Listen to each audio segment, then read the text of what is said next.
संत शिरोमणि सद्गुरु बाबा घासीदास की जयंती रायगढ़ सहित आसपास के क्षेत्र में हर साल जैसे ये दारी घलव बड़े धूमधाम से मनाएगी।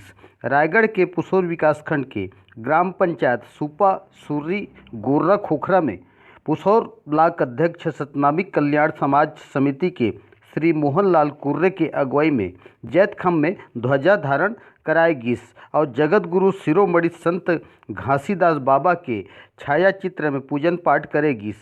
पंथी गीत सहित अन्य सामाजिक विधि ला समावेश करके बाबा के जन्म दिवस ला मनाएगी और शहर मुख्यालय रायगढ़ में जम्मू ब्लॉक गांव क्षेत्र ले पहुँचे सामाजिक कार्यकर्ता पदाधिकारी गण मन सहित सैकड़ों के तादाद में शहर के चौक चौराहा में जुलूस के आयोजन ला करेगी और मनखे मनखे जमो एक समान जय सतनाम के संदेश ला बगराइन है।